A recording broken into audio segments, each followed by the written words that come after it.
Bwana Yesu asifiwe. Amen. Jina langu la asili naitwa Kangiza. Tangiza? Kangiza. Kangiza. Kangiza. Kangiza baba. Kangiza. Kangiza. Kangiza. Kangiza. Bana hiyo twende. Maana yake ni mwokozi. Yaani mama yangu alifanywa operation wakati nazaliwa, kwa hiyo akapona kufa. Kwa hiyo ndo maana nikaitwa Kangiza baba. Yaani uliyepona kufa? Mama yangu. Sasa wewe si ndo mwenye jina mama yako tena? Wewe si ndo Kangiza? Kangiza maana yani kama kuponya, maana yake nini? Nilimponya mama yangu. Ulimponya wewe? Wewe usianze kuficha vizuri. Usianze kupamba. Yaani wewe umponye mama yako? Ni Mungu. Mmemwelewa huyu mtu jamani? Haleluya. Haleluya. Yaani huyu ni aliyenusurika kufanyaje? Kufa. Umeelewa vizuri? Sasa ngoja turudi kwa mfano kwa ndugu yetu hapo. Yeye amesema nani? Mavuno? Mwegesa. Ambaye amesema maana yake nini? Sasa ngoja nikupe hiki kitakusaidia na uombe. Sawa? Na ufanyaje? Uombe. Nitakupa hiki na uombe. Sasa kwa mfano huyu mwenzetu anaitwa nani? Nani? Luegesa. Sawa? Anaitwa Luegesa. Manake amezaliwa kipindi cha nini? Kipindi cha nini? Cha mavuno. Yaani ni kipindi ambacho mtu amepata. Sawa? Kuna vita ya mtu aliyepata. Sawa? Yaani mtu aliyepata ni kipindi ambacho watu wamepata, walipanda wakapata. Kama umepata, manake mnyang'anyi yeye anakuja kukunyang'anya ulichopata. Sasa manake mwenye jina kama hili anapokuwa na ufahamu kwamba mimi ni mtu ambaye yaani nimebeba manake ya mafanikio, kwamba ni mtu aliyezaliwa wakati watu wamefanikiwa. Kwa nimebeba mafanikio. Manake asili yake ndani yake kuna mafanikio. Sasa adui anachokuja kufanya manake ni kumnyang'anya. Na ndio maana nikimuuliza jambo hili kwenye maisha yake ana asili ya kupoteza yale anayoyapata. Kwa sababu manake hakuna labda pengine maarifa zaidi ya kulinda kwamba jina langu limebeba asili yake ni mtu wa kufanikiwa. Sasa kama ni mtu ambaye anafanikiwa, manake ninalinda vile ninavyo vipata, kwa sababu kuna vita ya kunyang'anywa kile ulichopata. Si unanielewa sasa? Jina lako Mungu wangu, naweza kataja jina vibaya. Umenyelewa nani? Wegesa. Wegesa. Umeelewa Wegesa? Yaani wewe ni mtu ambaye jina lako limebeba asili ya mafanikio. Lakini sasa kinyume chake manake hauishi katika hiyo asili. Tangu mpe maiki usikie hapo. Tangu lini? Tangu utoto. Nilipofikia darasa la 7 kuanza kidato cha kwanza nilikuwa na akili sana. Ulikuwa na akili sana? Niliposoma nikaishia kidato cha pili, wazazi wangu wakafariki, waliobaki kama wasaidizi wakakataa kuniendeleza. Unaona hicho? Na nimefundisha huko.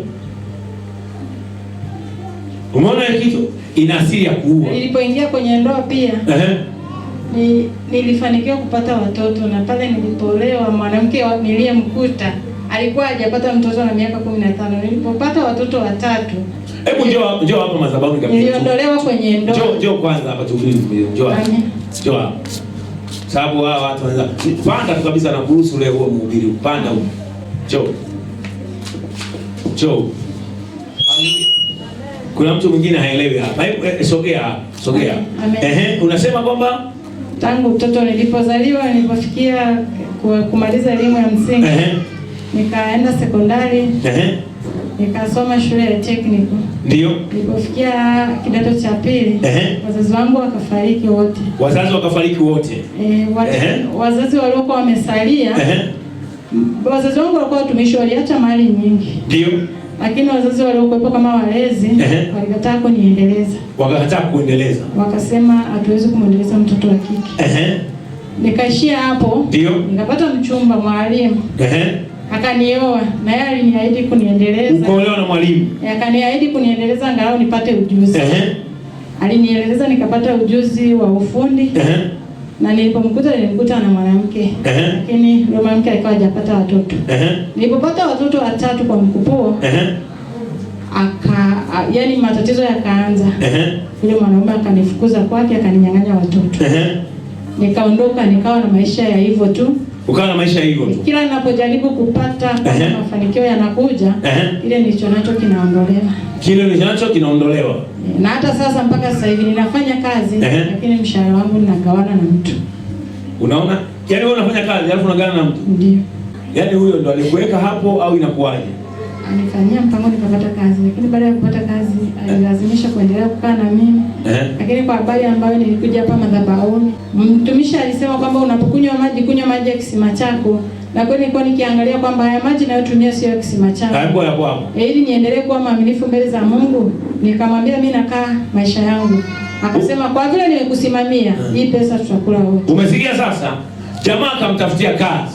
Akamwambia pamoja kutafutia kazi na kunywa na maji ya kwako kwenye kisima chako. Nenda kakae kawape maji. Si umeshasema kunywa maji, si ndio? Na kunywa na maji. Baada akasema Mungu kunywa haya maji haya. Sio kisima changu, nitoke. Mwana mzuri alipotoka nikamwambia uko unatoka. Siaje maji yako tena. Tunagawana ule mshahara. Nilikutafutia kazi. Ndio nakwambia anapata lakini anayoyapata anakuwa sio mnufaika. Jina lake lina vita. Kapata kazi. Jamaa anamwambia umepata kazi, tunywe maji. Naona sasa tunywe maji. Wanakunywa maji. Baada hapo anasema kunywa haya maji hapana. Mimi naacha. Tayari ana kazi yake. Jamaa anambananisha. Nafikiri sasa paka kwa wajizi. Maana ikishafikia eneo mnagawana mshahara, maana ile tukio limeenda mbali, si ndio? Limeenda mbali mpaka kwa wale ambao pengine ndio wana dhamana ya huyu mtu. Wanataka kukubaliwa kwamba mshahara mbasa tumbasa. Yeye ndio anahangaika, jamaa ametulia, anakunywa maji kwingine tena sasa hivi. Alafu na ule mshahara anachukua. Inawezekana huo mshahara pia anaupeleka anapokwenda kunywa maji. Lakini jasho la nani? Jasho la nani? Sio kama unanielewa. Kuna mtu mmoja anavaa mawaksi huko. Lakini anayetumika ni mtu mwingine. Jamaa anachukua anapeleka. Unaanza kuona hayo maisha. Ni aliyepata lakini ana vita. Waulize watu waliopata vita zao, waulize matajiri, waulize watu waliofanikiwa vita vyao, waulize. Wenzangu na mimi unaweza kulala mlango wazi. Ukalala mlango wazi nini? Kwani nani ataingia? Kweli hakuna kitu. Waulize ambao watu wamefanikiwa. Maana yake kuna vita inayoendelea. Sasa kuna vita, jina lake limebeba asili. Ndio maana nimejaribu kuuliza hapo, tumeona hapo. Sawa? Haleluya. Bwana meza. Sasa jina la mtu limebeba asili ya kitu fulani. Haya, mwingine tumalizie mwisho. Nataka tuje kwenye maombi hapa. Haya, mwingine tupe. Hii ni series tutaendelea nayo. Sio kusaidia Mimi kwa jina la ukoo ninaitwa Nsungurwa.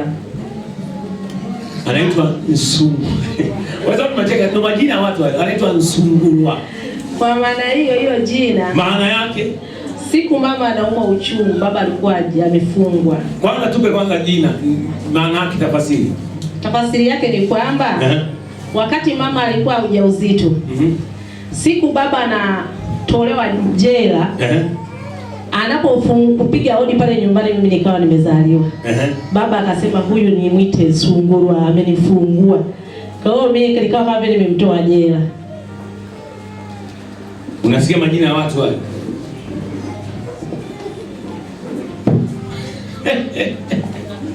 Haleluya. Unasikia majina ya watu wale? Tafasiri sio kile kitu. Tafasiri ni mtu aliyekuwa wapi? Jela. maana yake spirit ya mtu kuwa katika vifungo itakuwa inafuatilia kulingana na jina lake, kwa sababu ni mtu aliyefungwa. Ndio asili ya hilo jina. Yaani asili ya jina ni mtu aliyefungwa, lakini aliyetoka nje, amefungwa. Kwa hiyo asili ya mwenye jina hili, maana yake asipokuwa na ufahamu wa kuomba hilo jina, maisha yake yatakuwa ni ya vifungo. Sina nielewa vizuri, kwa sababu ni kweli. Kwa sababu gani ninaposema ni kweli? Kwa sababu kwa kweli toka nikiwa pale, nikiwa bado binti pale aliponizaa mama, baada ya siku chache, kwa kweli ufarakano wa baba na mama mpaka leo wanatafakari. Mama akawa ameondoka, alibembelezwa sana mama, akafuatiliwa kwamba arudi, kwa sababu baba alikuwa na mali na mama alitafuta. Ndio. Mama akawa ameondoka akazira, kwa sababu baba alitongoza mfanyakazi. Akawa ameoa mfanyakazi, mama akaondoka. Mama kwa kweli mama alituacha tukiwa wadogo. Baada ya kuondoka mama, tulikuwa tukiteseka na mama akambo, ikabidi baba aturudishe kwa bibi. Ndio. Bibi akawa ametulia. Wakati wa shule tubana tulikuwa watatu. Wakati wa kwenda shule ikawa ni mateso. Ndio. Mimi kwa kweli kusoma nilikuwa nina akili. Ndio. Ilibidi katika mazingira ya kuteseka nikawa nimeacha shule. Baada ya siku mama nikawa nimesikia kwamba yupo. Niliendelea kwa mama, nimemjua 98. Baada ya kuteseka hivyo kwa kweli nikaolewa, umri wangu bado. Kumfuatilia kaka naye akawa amekimbilia Bariadi. Ndio. Kuolewa, katika kuolewa kwangu nilitolewa mahali. Ndio. Maisha yalianzia kwa hapo mabaya. Yalianzia kwa hapo mabaya. Ndio. Ikawa sio ndoa tena, ikawa ni matatizo. Umri bado mdogo, maisha yakawa magumu. Haleluya. Kwa kweli mpaka sasa hivi siwezi, sijui kile kifungo kuolewa mimi ikawa ndio shida mpaka leo. Una watoto wangapi? Watoto nimezaa watoto 8. Baba zao? Kwa baba 3. Baba 3. Na sio kama nagombana nao, wananiacha tu bila hata shida yoyote. Aliyefungwa. Mwenyewe sasa hivyo, yani unakuwa uko kwenye kifungo. Kwa hiyo kuna vitu ambavyo asili ya jina litaenda hivyo hivyo. Sasa maana yake ni nini? Tunapokombolewa, kwa maana Yesu anapotukomboa, tunaondolewa kwenye vifungo.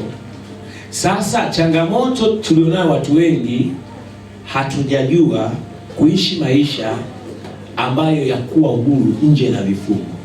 Yaani unaweza ukawa umeokoka lakini ukawa uko ndani ya vifungo, kwa sababu asili yako ni mtu uliyefungwa. Haleluya. Kwa lugha nyingine, kuna somo niliwahi kufundisha, anasema hivi, mfungwa wa kiroho nje ya gereza. Yaani wewe ni mfungwa wa kiroho lakini ulioko nje ya gereza. Tunakuona ni kama hujafungwa, lakini maisha yako yanatoa uhalisia umefungwa. Sawa? Bwana pesa sana. Haleluya. Haleluya. Mimi kwa huyu dada yangu wa pili kuzaliwa, nitoe tu maisha yetu. Haya, sisi tuko 7, tumezaliwa kwa tumbo la mama hapo ngapi? 7. Lakini 7, baba wangapi?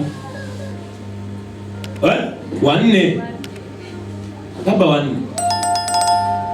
Dada hapo watoto 8, kamzidi mama mtoto mmoja. Wewe wangapi? Wangapi? Dada ana watoto 8, lakini baba wangapi? Ni 3. Mama watoto 7, baba wangapi? 4. Wanazidiana hapo kidogo.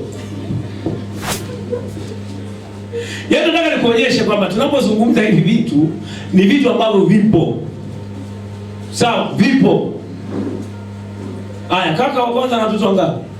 Kaka wa kwanza kwa kweli watoto wake 40 ngapi? Ni 45. Maana ana wanawake 4 bado wa nje. Sasa yule ana wanawake 4 kama mama. Baba wangapi? Nataka kuonyesha sio tusi. Mama siko hapa, tunaongea vitu ambavyo vipo. Yaani sio tusi.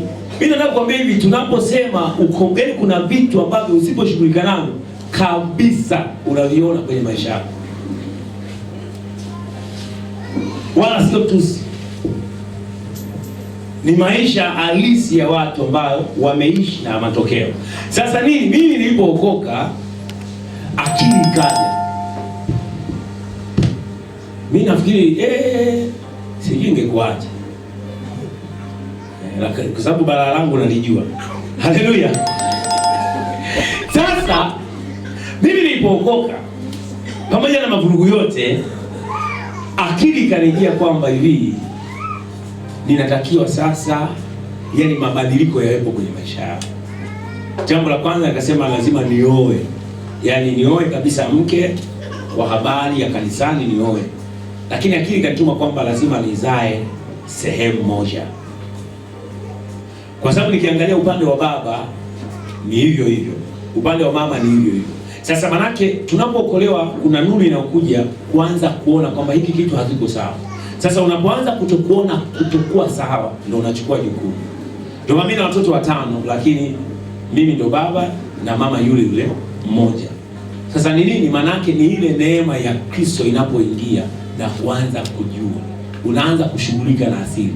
Na ndio maana mimi nilianza kujitolea sadaka, asili ya kwetu, asili ya baba, asili ya mama. Yaani unaelewa kwamba unakuwa unaomba. Sasa kuna vitu tunapozungumza vifungo, watu wanakuwa hawaelewi kwamba ni vitu ambavyo vipo kabisa. Na mimi nakufundisha, sio kwamba ule mtu mwingine anasema sasa anazungumza unawazalisha. Sio kudhalilisha. Injili ni kuambia watu ukweli. Wakati mwingine ukweli huo ukuhusu wewe, ili huyu mtu abadilike, kwa sababu hata mimi bila ukweli nisingeweza kubadilika. Wakati mwingine Mungu anatupitisha kwenye maisha fulani ili watu wengine wasimame na kuelewa. Mimi nikafuatilia kwenye maisha yangu. Baba alikuwa na mambo yake, sio kwamba alikuwa hana uwezo wa kujenga. Baba mzazi. Lakini nikafuatilia mpaka leo na ndugu zangu ambao jamani, baba aliwahi kujenga, hajawahi kujenga. Unaona hicho kitu? Hajawahi kujenga. Haya. Mimi na ndugu zangu walionitangulia wako 3 wa baba mmoja. Ni kaka zangu, yani mimi ni dogo. Mimi ni 4 upande wa baba, upande wa mama 4. Unaona nilivyokaa? Yaani kwa baba 4, kwa mama 4. Lakini wale ndugu zangu ni wakubwa, hawajajenga. Hana hata kiwanja. Ana maisha fulani ambayo ndio asili ya baba unaiona. Yaani unaona kabisa kwamba ni kitu fulani. Na kuna wengine ana jina, ukiliangalia jina alionalo na yule mtu mwenye hilo jina, yaani unaona ndio maisha yake kabisa yalivyo. Sasa nini kinatusaidia kutoka kwenye mabadiliko? Achina nambari baba aliyenilea mpaka nakuwa yeye alijenga na nini, alikuwa na maisha yake. Sasa nikiongelea asili yangu, ndio maana nakwambia hivi kwamba tunaokoka, tunaanza kupambana na asili zetu. Na Mungu anatutoa kutoka mahali fulani ili kuwa watu fulani. Sasa jina, yaani mimi naelewa kwenye jina unaweza ukawa mtu fulani vile ulivyo. Kama umepewa jina la mtu ambaye kwenye familia yenu ni mganga, utaanza kushangaa roho za kiganga zinakufuata kabisa.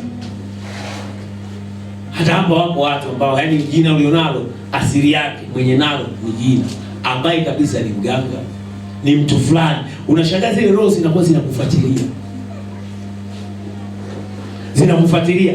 Majina yana mata jameni.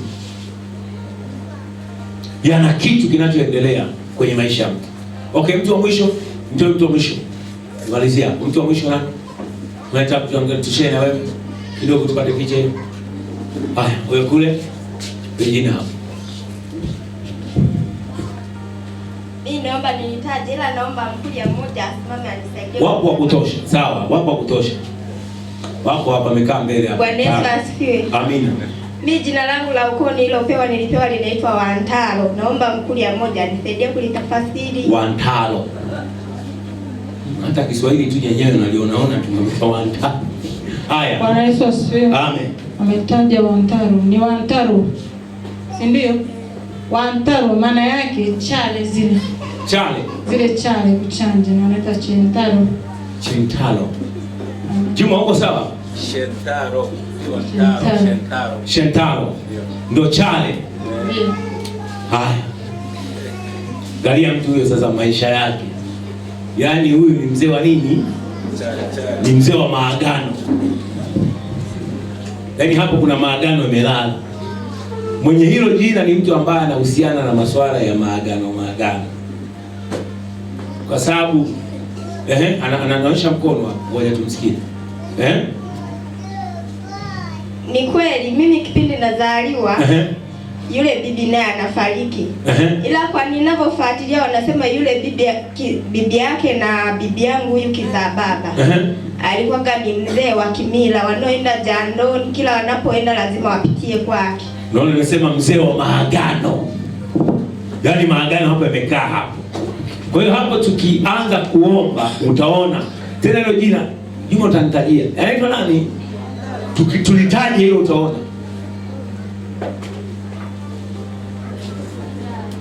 Mzee wa maagano amekaa hapo. Na huyu kama sio kuokoka ni basi, yani ni ile wokovu ndio unamfanya aishi hivyo. Lakini nje na wokovu ana vita nyingi kubwa sana. Nini? Shentaro. Alikuwa mchanjaji, alikuwa na wachanja. Si ndio mzee wa maagano? Yaani mzee wa maagano yule. Hebu sema leo wapigwe. Sema wapigwe leo. Wazee wa maagano katika jina la Yesu Kristo. Sasa nataka tutikise vitu. Nataka sasa kabla kwenda naomba uandae sadaka yako nzuri. Ili neno litolee sadaka.